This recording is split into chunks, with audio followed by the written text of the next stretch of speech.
The rustle of autumn leaves often whispers tales of change, of nature's gentle transition. But in the quiet suburbs of America, sometimes those whispers carry a chill, hinting at stories far more sinister. Tales of lives abruptly uprooted, of families plunged into a nightmare from which there seems no waking. This is one such story, a chilling account that begs the question, what if they had listened sooner? In a world brimming with instant connections and constant digital chatter, the sudden silence of a loved one is a jarring anomaly, a red flag flapping violently in the wind of normalcy. For the family of Sarah Jenkins, a vibrant 32-year-old artist and community volunteer, that silence began on a crisp Tuesday morning. Sarah was a creature of habit. Her days were a meticulously crafted tapestry of early morning runs, pottery studio sessions, and evenings spent volunteering at the local animal shelter. Her phone, an extension of her effervescent personality, was rarely out of reach, a constant beacon of her lively presence. So when her elder sister, Emily, didn't receive her usual good morning text, a whimsical emoji accompanied by a pithy observation about the day, a flicker of unease ignited within her. By midday, when calls went straight to voicemail and messages remained unread, that flicker intensified into a steady burn of worry. Emily, a pragmatic and level-headed woman, tried to rationalize it. Perhaps Sarah's phone had died. Maybe she was engrossed in a new art project, lost in the creative flow. But the knot in her stomach tightened with each passing hour. By evening, panic had set in. Sarah had missed her shift at the animal shelter, an unprecedented occurrence. Her beloved cat, Whiskers, a fluffy ginger tabby, was left unfed, a cardinal sin for the devoted animal lover. A quick trip to Sarah's charming cottage revealed more unsettling details. The front door was unlocked, a half-finished cup of coffee sat on the kitchen counter, and her car remained in the driveway. Her purse, containing her wallet and keys, was also inside. It was as if Sarah had simply vanished into thin air, leaving behind the mundane trappings of her life.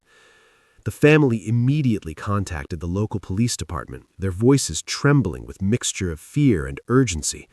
They recounted Sarah's meticulous routines, the sudden, uncharacteristic silence, the abandoned personal items. They painted a picture of a life that had inexplicably halted. Yet the initial response was disheartening. Adults disappear all the time, a dispatcher calmly informed Emily. They often just need a break. The phrase, delivered with an almost dismissive tone, felt like a slap in the face. They were told that a missing persons report couldn't be filed for at least 24 to 48 hours, a bureaucratic hurdle that felt insurmountable when every second seemed to stretch into an eternity of dread. This seemingly innocuous delay, born of protocol and perhaps a touch of jaded experience, would prove to be a critical misstep, a gaping wound in the fabric of justice. While the family frantically launched their own search, plastering missing posters across town and inundating social media with pleas for information, the official investigation lagged. There was no immediate search party, no door-to-door inquiries, no urgent appeals to the public.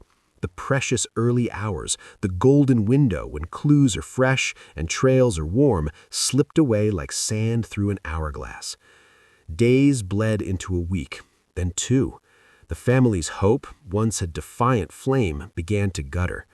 The initial dismissiveness of the authorities gave way to a more formal, albeit still sluggish investigation. Detectives finally began to interview neighbors, review security footage, and follow up on the deluge of tips pouring in from concerned citizens. But the initial coldness had allowed crucial evidence to degrade, memories to blur, and potential witnesses to move on. Then a breakthrough. Not from the initial unenthusiastic efforts, but from a persistent young detective named Miller. Unlike his more seasoned colleagues, Miller felt a personal connection to the case. He had a sister Sarah's age, and the family's palpable grief resonated deeply with him. He decided to revisit the initial missing persons report, poring over the details that had been largely overlooked. He noticed a seemingly insignificant detail, a small, almost imperceptible smudge on the rim of the half-finished coffee cup, a faint fingerprint that wasn't Sarah's. This tiny clue, initially dismissed as an accidental touch by a visitor, sparked a new line of inquiry. The fingerprint, when cross-referenced through a national database, led to a man named Arthur Hayes, a relatively unknown figure with a minor criminal record involving petty theft and trespassing. Hayes was a handyman who had done some odd jobs for Sarah a few months prior, repairing a leaky faucet and installing new shelves in her studio. He was a quiet, unassuming man, easily overlooked in a crowd. The connection was tenuous, yet intriguing. Miller delved deeper into Hayes's background, discovering a disturbing pattern of escalating behavior. There were reports of him loitering around Sarah's property even after the work was completed, of unsolicited phone calls and increasingly aggressive attempts to engage her in conversation. Sarah, polite but firm, had gently rebuffed his advances, unaware that her kindness was being interpreted as a challenge, a rejection that festered in Hayes's troubled mind. Armed with this newfound information, detectives finally obtained a search warrant for Hayes's secluded cabin, nestled deep within a dense forest miles outside of town. The air there was thick with a chilling silence, broken only by the rustling leaves and the distant calls of birds. What they uncovered within those walls sent a shiver down their spines, confirming the family's worst fears and validating their initial cries for help. Inside the cabin, hidden beneath a makeshift floorboard, they found Sarah's vibrant green scarf, a gift from Emily, still carrying the faint scent of her perfume. There were also traces of blood, expertly cleaned but detectable with forensic tools, and a small, handmade ceramic bird, identical to the one Sarah crafted in her studio, broken in two. The scene painted a grim picture of a struggle, of a life tragically cut short. Hayes, confronted with the irrefutable evidence, eventually confessed to Sarah's abduction and murder. His motive, a twisted concoction of obsession and perceived rejection, revealed a dangerous psychological landscape that had gone unnoticed. He had planned the abduction meticulously, watching Sarah's routines, exploiting the unlocked door, and silencing her phone to buy himself precious time. The initial delay in the investigation, the dismissal of the family's pleas, had provided him with the critical advantage he needed to execute his heinous crime and dispose of Sarah's body, which was later found buried in a shallow grave on his property. The case ignited a national firestorm. The story of Sarah Jenkins, a bright light extinguished too soon, became a tragic symbol of a system that had failed. News channels ran endless segments, true crime podcasts dissected every detail, and social media exploded with outrage. The public demanded answers, a reckoning for the oversight that had allowed a predator to act with impunity. One question echoed louder than all the others, a haunting refrain that resonated with every parent, sibling, and friend who had ever worried about a missing loved one. What if they had listened sooner? The answer, agonizingly clear in hindsight, was that Sarah Jenkins might still be alive. If the initial report had been taken seriously, if a search had commenced immediately, if the red flags noticed by her family had been acknowledged and acted upon, the outcome could have been drastically different. The golden hours, so crucial in missing persons cases, had been squandered, allowing a perpetrator to cement his crime. This tragedy forced a hard look at law enforcement protocols, particularly regarding missing adults. It highlighted the critical need for empathy, for listening to the instincts of families who know their loved ones best. It underscored the fact that an adult's disappearance, especially one accompanied by unusual circumstances, should never be dismissed as merely a desire for a break.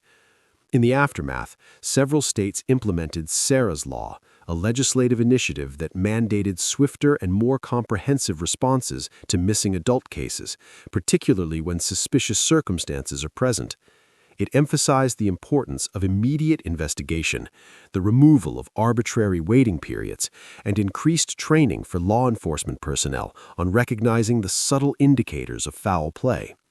The law was a testament to Sarah's legacy, a desperate attempt to ensure that no other family would endure the same agonizing weight, the same crushing regret. Sarah's family, though forever scarred by their loss, became fierce advocates for change. Emily, once a quiet and introspective artist herself, found a new voice, speaking at conferences, lobbying politicians, and sharing Sarah's story with anyone who would listen. They channeled their grief into a powerful force for good, determined to prevent similar tragedies from unfolding.